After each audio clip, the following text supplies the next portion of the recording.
Welcome to In the Zone. I'm your host, Aaron Chun. The 2018 Canada World Juniors hockey team scandal involving 5 NHL players is coming to a close as the players have been told to surrender to London police. Although the names have not been confirmed by the police, those suspected to be involved are NHL players Dylan Dubé, Carter Hart, Cal Foote, Michael McLeod, and Alex Formenton. This comes after 4 players have taken leave of absences from their teams last week. So far, only Alex Formenton has been surrendered to police. The players are accused of sexual assault during a Hockey Canada event that took place in a hotel room in London in 2018. The victim claimed that Hockey Canada knew about the allegations and the initial lawsuit was settled by a third-party organization, but the case has been reopened due to the public backlash Hockey Canada has received on how they initially handled the investigation. The players have maintained their innocence, and Hockey Canada issued a statement apologizing to, quote, Canadians, the young women, and all those who have been impacted, end quote. But it is unclear at this point what the organization will do moving forward. A 5-part documentary titled Full Speed premiered on Netflix on January 30th. The series follows the intense 2023 NASCAR Cup Series playoffs as drivers competed for the #1 spot in a high-speed, dangerous competition. The series, produced by World Plus Pictures and NASCAR Studios, includes executive producer, legendary driver Dale Earnhardt Jr. on the project. The stars of NASCAR's Full Speed follow 9 of the top drivers, exploring their motivations, strategy, and fame while at the top of their game. Big names like Bubba Wallace, Ross Chastain, Ryan Blaney, and Christopher Bell appear in the show, and so far fans have only had positive reviews, begging for a second season on social media. Full Speed has only been out for a little bit, but the positive response from the public encourages future NASCAR studio productions teaming up with Netflix to create additional content for the fans. A monumental moment in women's sports occurred this year on January 1st as the Professional Women's Hockey League, featuring 6 teams with a 24-game season, was established and competed in its first match. Already setting records for women's hockey with the game that took place on January 6th between Minnesota and Montreal with an attendance of 13,316, a record for professional women's hockey. The PWHL was created as a singular women's professional league after a former program titled the CWHL folded, a story unfortunately all too familiar to female professional athletes. The newly established PWHL gives the league access to the biggest name in women's hockey, such as Hilary Knight, Marie Philippoulin, and Kendall Cone-Schofield, with top scorer Alina Moeller, who plays for Boston, in the first season of the PWHL, saying, quote, I'm super excited to see what 5 to 10 years from now can bring, and much better women's hockey gets bet all over the world, end quote. An important moment for women in sports to build a sustainable hockey league that will encourage new fans of the league and of the sport. In the Zone looks forward to a spectacular sports year in 2024 with major national and international sporting competitions taking place. With Super Bowl 58 just around the corner, In the Zone will definitely be following the anticipated event taking place on February 11th. Across the pond, the Rugby Six Nations competition will be occurring in early February to mid-March for the men's tournament and late March to late April for the women's, with Ireland and England being the 2023 men and women's winners, respectively. The biggest match in European football occurs on June 1st during the UEFA Champions League final in London's Wembley Stadium. Keeping up with other big European sporting events, the 2024 Paris Summer Olympics will begin on July 26th, directly followed by the Paris Paralympics. One new sport debuted will be breakdancing, also known as breaking, for the event, a style of dance that originated in the New York Bronx in the 1970s. It will have a men and women's division for countries to compete in. Here at the In the Zone Super Sports segment, we look forward to following these national and international large sporting events and their athletes. Now let's jump into some conversation. With the Super Bowl on the horizon, NFL coaching shakeups, and the NBA getting hot, we've got a lot to talk about. So let's get into it. In the Zone starts now.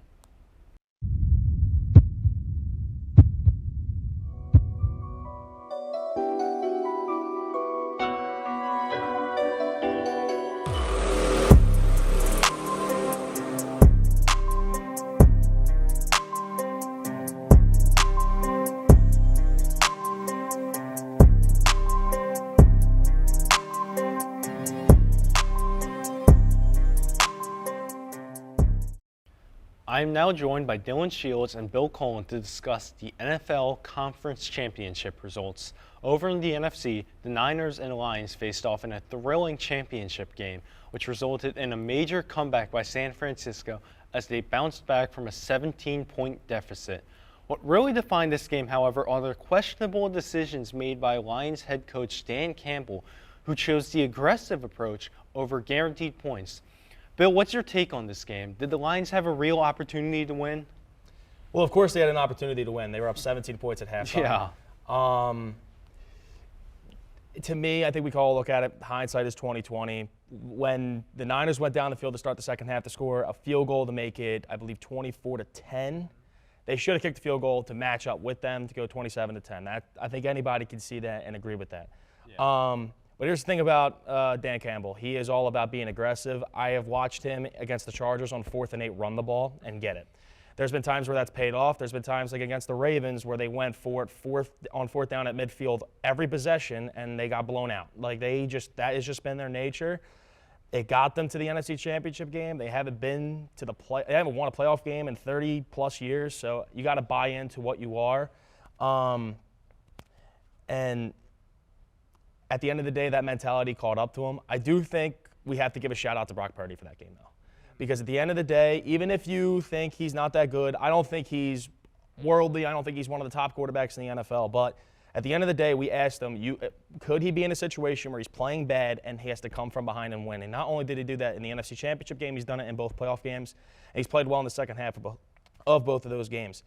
But my one thing about coming up in the Super Bowl, which we'll talk about later, is I think that Niners defense is extremely beatable. I do not think they're as good as people think they are. And that showed especially in the first half against Detroit. Well, in terms of my 2 cents on going for it both times, I think there were a bunch of other uncharacteristic errors which caused the Lions to kind of blow their lead. Reynolds had 2 drops, including that first 4th down, which impacted the game. The dropped interception that literally hit off the guy's helmet and just falls into Ayuk's hands. I think the moment we saw that, we kind of knew the Lions were in trouble. Yeah. The Gibbs fumble. So to fully put it on Gibbs, who kind of led you to those games, to put it on Dan Campbell, like you said, like they got to the games because of his aggressiveness. So I'm not going to fully put it on that. I just think it was uncharacteristic errors. And like you said with Purdy, stats-wise, 276 yards, a touchdown, a pick, wasn't absolutely incredible. But, he got the job done. He made the throws he needed to make. He obviously got some help from McCaffrey, who had 2 touchdowns again. And I think the Niners proved that they can come back from any deficit. That was the issue with the Niners. Can they come back at all? Because they're a team that can have a lead and hold a lead. But can they come back from a deficit in the 4th quarter? I think Shanahan had an 0-61 record before the playoff games. They proved they can do it. So I still think this Niners team is dangerous. Even though their defense may not be what it was, maybe because of some injuries, I still think they're a dangerous threat. See, now going back to the point of the Lions being over-aggressive, it got them there, yes, but I think at such a big stage and at such a big point, not only just to any team, but especially to a team like the Lions that hasn't seen this level of success in a while, was it really worth, could they have just maybe toned it back a little bit to take some guaranteed points on a big stage? But that game's in the past, I guess. So, over on the AFC side of things, the Ravens hosted the Chiefs in the battle for a trip to Vegas, and what could have been Lamar Jackson's first ever Super Bowl appearance. Instead, we'll be seeing the Patrick Mahomes and the Chiefs there for the 4th time in 5 years as Mahomes aims to get his 3rd Super Bowl ring at just 28 years old. What did you make of this game, Dylan? Will Lamar ever get over this hump? Well, I think eventually they will, but I just think in terms of this game, I think the Ravens' game plan was completely dumb, and I don't know what they were thinking. I think they kind of panicked. They abandoned the run game. I think they only had 6 design runs to their running backs all day. Gus Edwards, 3 rushes. What are we doing? Why are we making Lamar do everything and have to play hero ball and force him to throw that triple coverage pick? Was not a smart throw by Lamar. And the Flowers fumble and the penalty, again, it's similar to the Lions. Uncharacteristic errors at the worst times, the unnecessary roughness, and then you fumble at the 1-yard line of all things. And the Ravens defense, the shame of it, they played great in the second half. Chiefs had no points. So I think they will eventually get over the hump with Lamar, maybe I mean, they're already set at almost every position. Maybe get a receiver, maybe another tight end in case Andrews goes down again. But yeah, I just think this game was just not a great game plan for them, and the Chiefs definitely took advantage of it. Yeah, Bill, what do you think? I'm going to say that the Chiefs' defense is one of the best I've seen over the last few years. I mean, they have been this year unbelievable throughout these playoffs, throughout this season, without question. And they played like it. But again, like you said, not only did the Ravens' defense show up in the second half, but the Ravens' offense, they had a lot. They were moving the ball all second half long. And then, like you said, the Zay Flowers thing, you had the bad interception. It was just – and I'm going to push back on your uncharacteristic tendencies. I believe it is. I think it was characteristic of them. They had 3 losses before that. That last game against Pittsburgh doesn't really matter. They didn't play any of the other guys. They had 3 losses. All 3 of those games, they outplayed their opponent. And all 3 of them, they made bad mistakes in the second half against the Colts, where they lost in overtime to Gardner Minshew in his first start of the year. Against Pittsburgh, where they were up 5 with 2 minutes to go, and they throw a fade route into the end zone. And then Kenny Pickett goes on a drive to win it. And then against Cleveland, where they were blowing Cleveland out at one point, and then Lamar throws a really bad interception, and Deshaun Watson played his best half of football of his career since 2020. Yeah. So, to me, this was bound to happen. They're a great team, and they should have been the favorites. And they really, going into that game, they were about 3.5-point favorites, and that makes sense. They were dominant all year, and what they did to Houston was unbelievable. But want to go to the Chiefs real quick. Do you know Patrick Mahomes hasn't had a turnover in the playoffs since the AFC Championship game against Cincinnati when they lost? That's insane. And and one more thing about Lamar. I know I'm bouncing around a little bit. Lamar Jackson is 2-4 in the playoffs in his career, and in some of those playoff losses, only 10 points against the Chiefs. And then a couple years ago, he scored 3 points against the Bills on the road, and actually scored 7 points for the Bills when he threw a pick-6 in the red zone. So at the end of the day, I just don't think I think in the big moments in games, I think it gets a little bit too big for him. And I just don't see that changing anytime soon.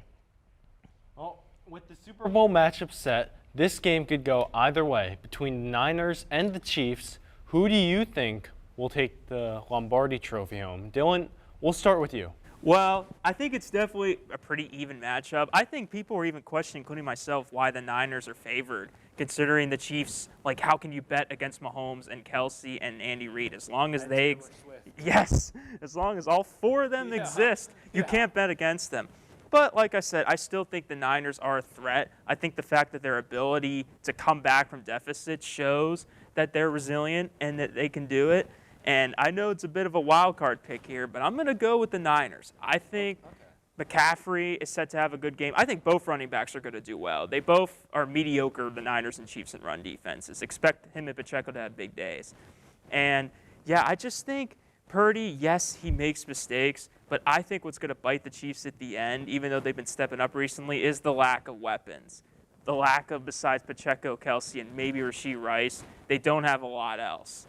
So I think that's going to come back to bite them in the Super Bowl. And I think the Niners overall, on paper and just the roster, not just McCaffrey. They got Debo, they got Ayuk, they got Kittle. They got plenty of weapons that they can use. And I think if the defensive pass rush led by Nick Bosa could get to Mahomes, I think the Niners should be set. And I think they'll win in a close game in the Super Bowl. And I will say real quick, this is probably also the weakest we've seen the Chiefs. I mean, we mentioned they have a really good defense right now, but they've also kind of run into some problems with receivers not catching the ball, like Kadarius Toney, to name a few. Bill, what do you think? So I'm going to go on the opposite. I think the Chiefs are going to win. I'm just going to go through the big three components of a team: your quarterback, your head coach, and your defense. And the Chiefs are better than at every single thing than that. I think the defense of the Chiefs is outstanding. They've only given up less than 2 touchdowns a game against Miami's potent offense, against the Bills that could put up points, and against the Ravens with the MVP. So they've shown they are a great defense. Mahomes is Mahomes. Don't compare Mahomes to Brock Purdy. And Andy Reid is a much better head coach than Kyle Shanahan.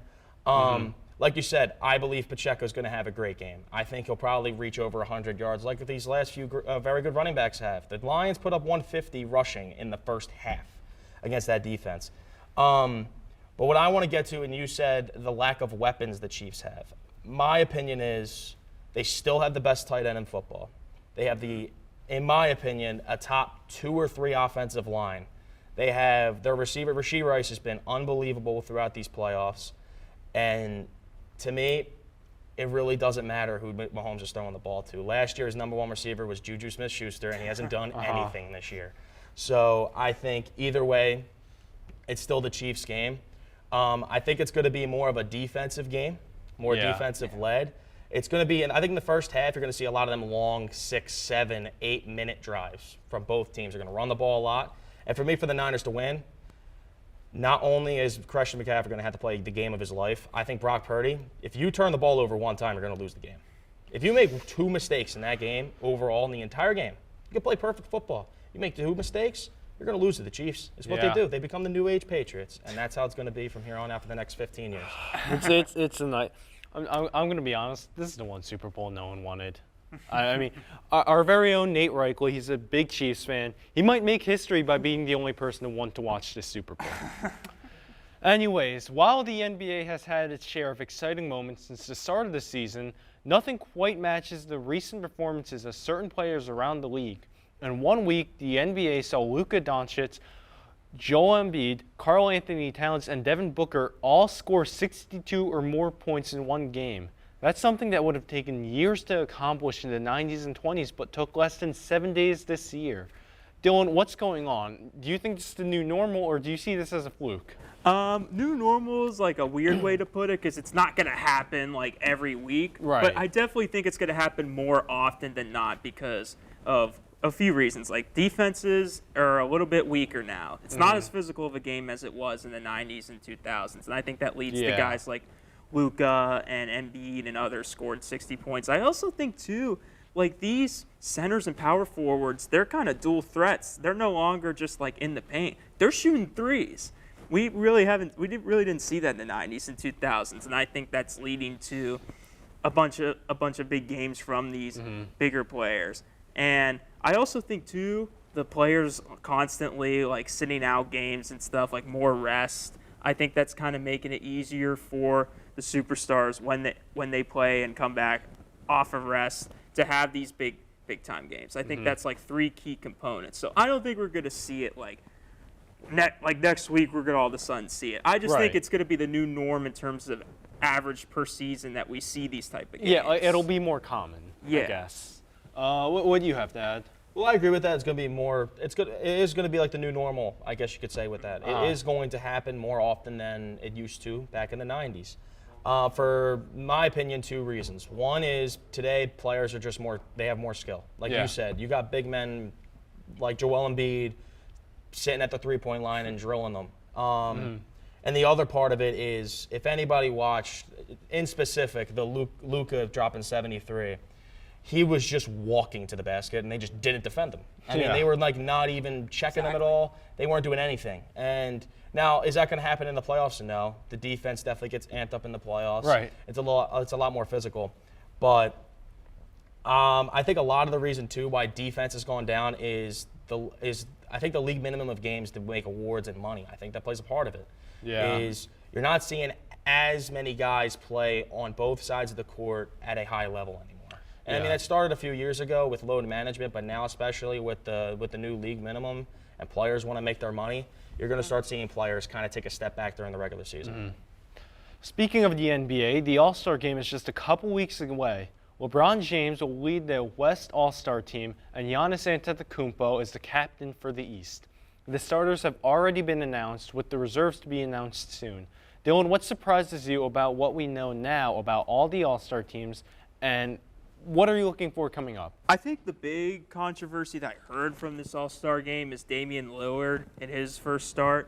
And, I mean, it's kind of overdue for him, but I think he got in over a lot of people here. I'm trying to see, like, in terms of, I think, like, Jalen Brunson, I believe, was one of them that, like, people were like, why is Lillard starting? Like, but, yeah, I think that was, like, the big time. So, I think Donovan Mitchell, was another one. He's been averaging 27 a game. And like I said with Brunson, I did see his emotional interview. They were literally chanting MVP at Madison Square Garden for him, and he has been saving the Knicks. So, yeah, I could see why it's kind of like questionable to put him in over Damian Lillard. But I think other than that, I mean, there isn't too many snubs. Really, Lillard and Brunson are like the main two to me. What do you have to add, Bill? I have one specific guy and another one I'm kind of iffy about with it. You said 27 points. That like Brunson and I believe you said Mitchell had around that, and they should probably be in the starting role. Well, I had a guy who scored 27, didn't even make the All-Star game as a whole, and that's De'Aaron Fox. And I believe that was last year he didn't even make it either, which is criminal to me. Last year the Kings finished, I believe, the 3rd seed in the West, and this year they're again one of the better teams in the NBA. And this is again, he is just getting pushed to the side like he's like a middle player, and that's ridiculous to me. Yeah. He is a star. And the guy on his team, Domantas Sabonis, he's averaging 20 points a game and almost a triple-double. Not an all-star game. That is criminal to me. It's not as bad as De'Aaron Fox, who to me is clearly the number 1 guy on that team, but Sabonis should also be in there as well. Yeah. Let's wrap up with some of the news that has taken place in Major League Baseball since our last episode. The Dodgers have been the stars of the offseason, signing the top 2 free agents in Shohei Ohtani and Yoshinobu Yamamoto. Other notable free agents off the board include Josh Hader, Jung-Hoo Lee, Shota Umanga, and, to the dismay of the city of Philadelphia, Rhys Hoskins as well. There's been a lot of other moves and big trades occurring, such as Juan Soto and Corbin Burns recently, but also many notable players remain on the board still. We will keep you updated on all the MLB offseason developments as they come, with spring training just a week away. That'll do it for this episode of In the Zone. For Dylan Shields, Bill Cullen, and the entire In the Zone crew, I'm Aaron Chun. Thanks for tuning in. Have a great week, and we'll see you next time right here on In the Zone.